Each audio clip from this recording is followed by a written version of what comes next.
Mm.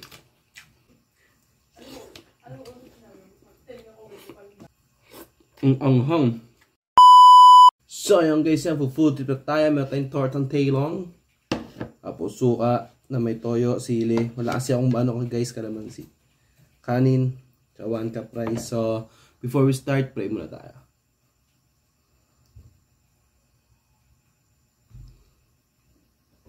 Let's go, food trip tayo guys. Yung talong. Ito muna yung unang naluto. Wow.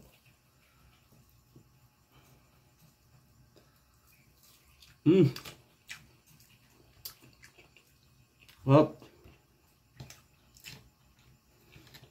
Itong sili ko guys, matagal na to.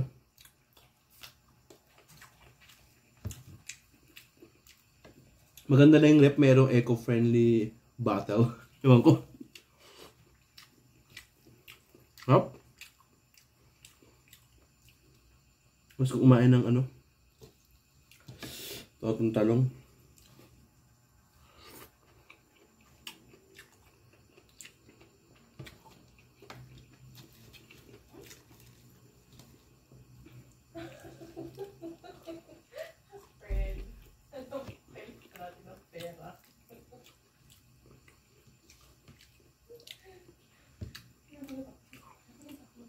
Tortang talong.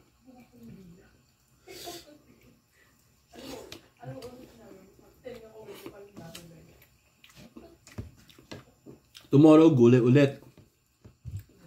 Ito yung ko bukas is ano, paksiw na okra tapos tuyo. Tapos kamatis, sibuyas.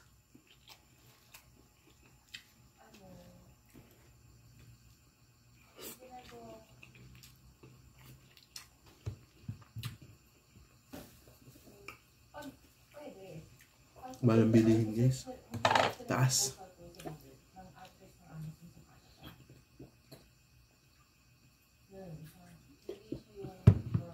Pag sa mga subdivision ka bibili ng mga kamatis, yung mga dito lang. Ang isang piraso, 17. Kamatis. Eh, magtatanim na lang ako. Hilig ko naman magtanim dati nung bata guys eh. Bayo nyo naman ako sa lolo't lola ko. Kasi guys, nung bata ama, dito sa Caloocan, sa kabilang subdivision, may terrace kami. Tapos meron pang mga taniman. But terrace, tapos meron pang isang ano, bago yung mag-gate. Pero maliit lang naman. Ang daming tanim. Daming tanim din ng lolo't lola ko. Taro yung sili ng lolo ko. Saan ng lola ko, grabe. Puntaan pa talaga ako ng mga kumpare ko nun. Pre, pain CD pre. Ang anghang.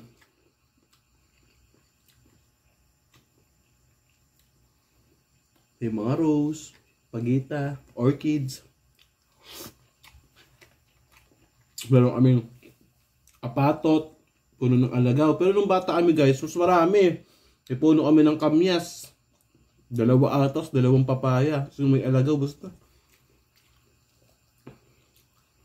Hindi pa na-renovate yung bahay. Ibenta na kasi yun guys, yung bahay na yun.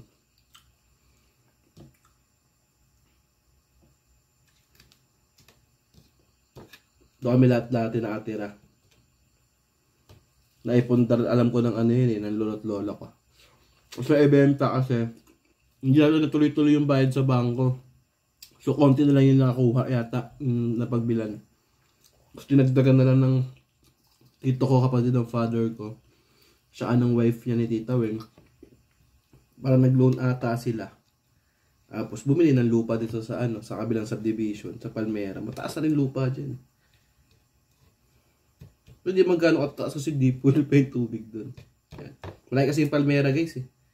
Hatipan ng ano, ng Hillcrest. Ng kabilang subdivision. Yun. Kaya sa Palmera na sila. Parang ito yung Matrix, Almar, tapos Crossing, tapos Palmera. Yun. Magkakadikit lang naman. Sa Bartemol, kung alam nyo guys.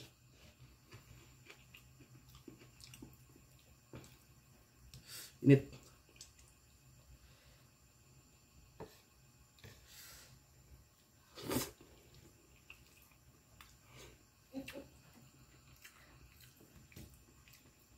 Ibablog ko pala guys yung birthday ng pamangking ko yan.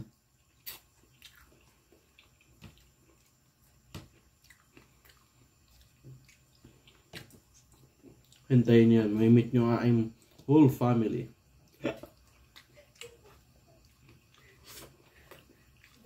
Mas una nyo pa yata na-meet yung family ni Danny. No? Hindi nyo yung nag-samgyup sa Bulacan, di ba? Andun yung bayaw ko. Tapos yung mother-in-law ko tsaka father-in-law ko. Mama ni Dana tsaka papa ni Dana.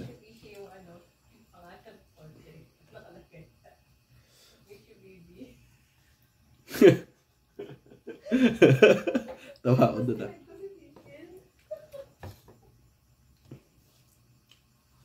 Hap.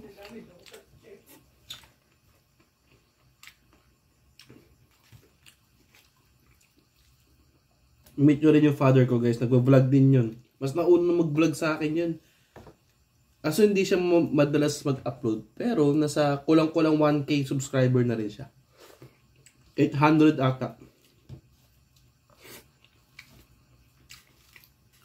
Nagbe-reels FB.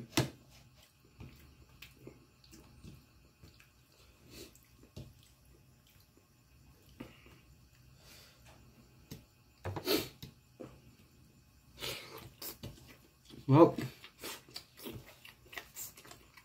pag nag-meet kami, papakita ko sa inyo yung FB niya. Kaya pag tututo ko siya. Ito nga pala siya na. Aking father na may YouTube channel. Yan. Ito kanyang YouTube channel. Akala mo talaga maraming subscriber. Wala pa kang 250. Pero okay lang yun guys. Hindi ko naman to ginagawa eh. Inaamin ko nung umpisa talaga. For money. Pero ngayon, ini-enjoy ko na lang. Natutuwa ako pag binibidyohan ko yung sarili ko. Yan. O ano yung mga naka-upload dyan. I-documents ko na lang. At hindi na sumahod or kumita, okay lang. Diba? May pakita ko naman sa akin mga anak na ito dati, si Papa. Diba? Food trip. Hop. Ano po kanin dyan? Sigawan ko na yung mga po. Babalo ng tao guys. Bago mag-treadmill. I-stream mo kaya itong Valorant? Naku. Malay mo. Eh di nakita nilang paano mananashtok niyan. Last ko mananashtok guys. Grabe. Alam niyo ng mga bata 90s, mga lumaki sa computer shop, di ba? Kasi, di man ako lumalaban ng Dota, guys. Kumbaga may mga kumpare ako na top player. Top player sila before. Na talagang binaban sila sa Moraita. Sinubukan ko nga sila sa Lagro, guys. Ayaw nilang kalaban yun sa Lagro, eh. Si Epling tsaka si Barok. That time nung kalakasan talaga ng Dota 1. Yung mga dumaday ng mga probinsya. Meron pa nga ako isang kumpare si Chanot. So sana yun. Yo, shout out sa'yo, pre. Siguro ilang araw siyang hindi umuwi na sa kanila. Inuwi siya ng probinsya. Yung mga Dota days, ganun talaga. Tapos talagang yung mga may hikaw pa silang mga yung cross. Ganun. Pero talagang malalakas naman din talaga. Kasi alam ko noon, 2007 or 8, may computer shop dito yung isang OG.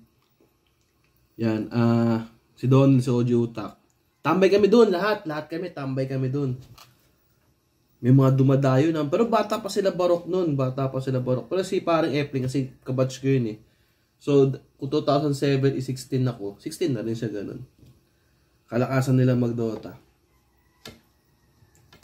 Yung mga dumadayo, ganun. Hanggang nahubo. Basta gano'n na.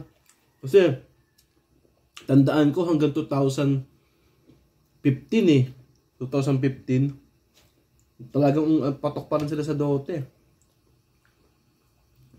Tingnan nyo, grabe yung Dota 1, no? Nung naisip, ang pumasok sa isip ko is 2007, tas hanggang 2000, ilang years?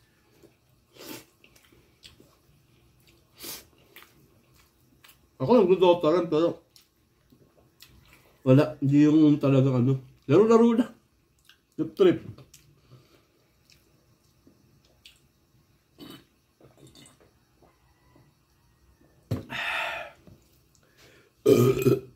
Masaya sa amin dati guys, sa Almar. Sobrang saya. Kasi halo-halo ang tao dyan sa amin eh. Kasi maraming school, may mga mystical. Basta may mga dati nga, may school Pantasiasas College. Sa amin tumatambay.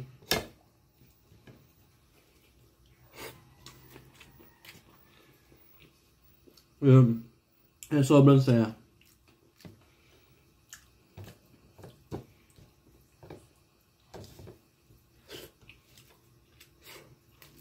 Basketball, walang problema.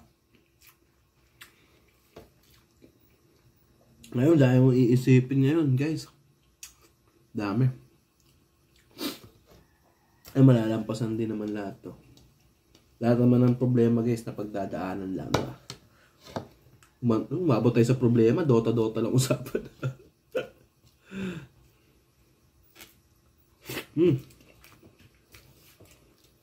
Kapyo kay Dano na.